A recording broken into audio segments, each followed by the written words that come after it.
So, hello, my colleagues, and I sincerely hope everyone is well. So, I just want to go over some of these time value of money slides that I have, and I think they're pretty advantageous to go over. There may be a lot of equations in here, but again, most of these equations we can use Microsoft Excel for. Okay. All right. So, to invest or not to invest, that is the question. So if we have potential projects to invest in, how do we decide in which to invest? And the problem, the question is, it could also be which bank or which investment do I make personally, right? Which is going to give me the larger return. All right, so there's two basic concerns that we all worry about, right? When you invest, how much money will I make? And what is my risk, right? What are my chances of making that money above? Right? Risk and return go hand in hand, as they say.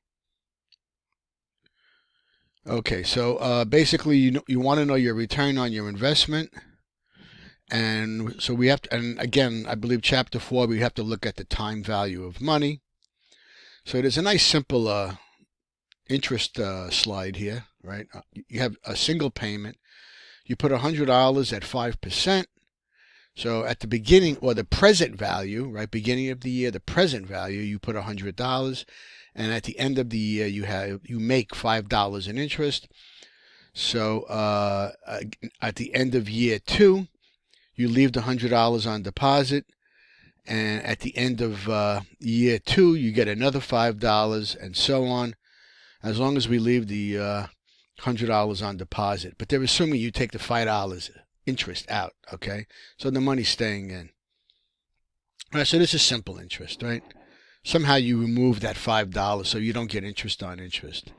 And then we have the concept here of compound interest, right? That's a compound interest on a single payment. Again, you make $5 at the end of the year.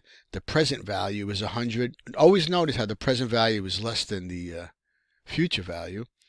So at the end of year 2, you have $105. This time you keep the interest in the bank, right? So now you're going to get interest on interest.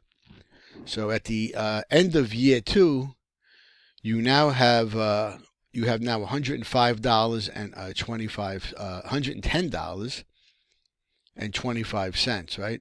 So you have 105 you put in at the beginning of year 2, and you make another $5.25.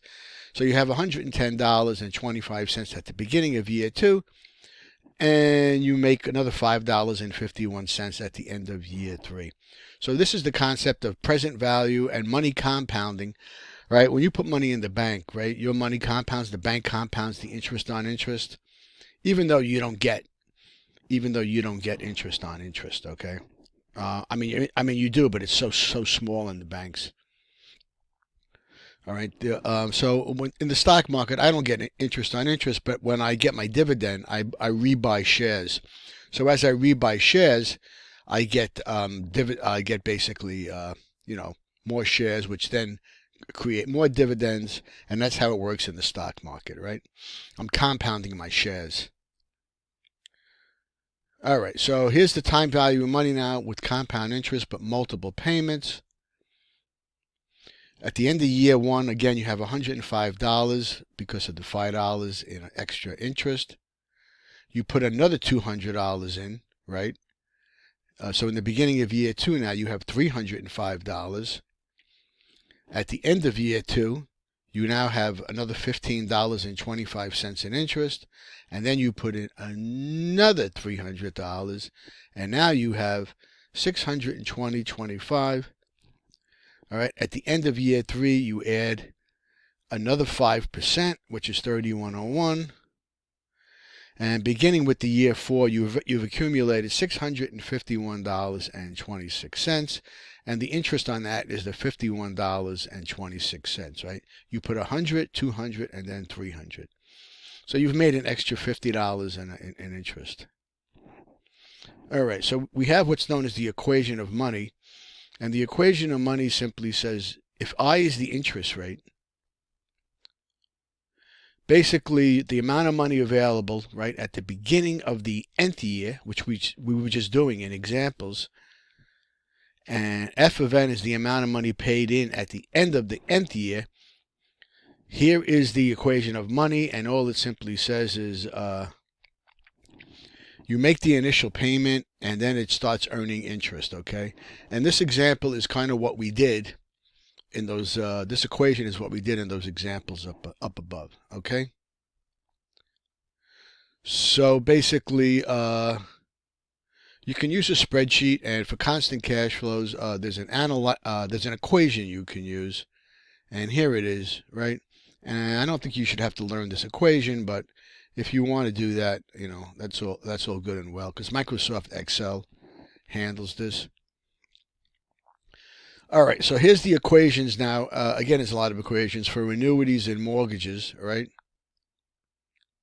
So if you want to repay a loan, which is a QO, in n equal payments, right? Determine f so that Qn equals 0. So f is basically the amount you would want to have to repay, right? So you accumulate a specified amount in n equal payments, and so this is the payments starting with Q0 equals 0. And again, this is the equation for the payment. And so again, you don't have to learn these equations. These are all built right into Microsoft Excel, and I'm going to make a video on Microsoft Excel for you, all right? All right, so here's the equation which we had in Chapter 4 for present value, PV. And again, that's in Excel. And this equation, here it is. It's the future value over 1 plus I to the n, right, divided by. So you'll notice this always has to be less than the future, right, because you're dividing by a number greater than 1. And here's the equation for the future value, which has always got to be greater than the present value. Of course, if you're in the stock market and you lose money, that's a big difference, right? This is very basic for like bank, all right? All right, so that's really all I want to say. I don't want to get too far into different compounding intervals here, but we did some of this in Chapter 5. So let m be the number of compounding intervals per year. So that could be, let's say, every 6 months, number 2, right? 2 periods. Let R equal the interest rate for the compounding interval. So R would be the compounding for every 6 months, right? So NM equal N times M. NM is the total number of compounding intervals, right? So I equals, and again, this is in Excel. So if 6% compounded monthly for 2 years, so your monthly compounding rate is 0.06 divided by 12, right? And you have 24 compounding periods. But everything has got to be apples to apples and oranges to oranges. So you see what you've got to do is get the monthly rate, and then you got 24 monthly rates, all right? And then you got 24 monthly rates. All right, so that's all I want to say. I don't want to get into any of this calculus here. This is not worth getting into. This is just too complicated. All right, so that's all I want to say. So if you have any questions, again, I'm going to make an Excel sheet on, a video on how to use Excel for the time value of money. Everybody be well. Have a nice weekend. You'll be hearing from me.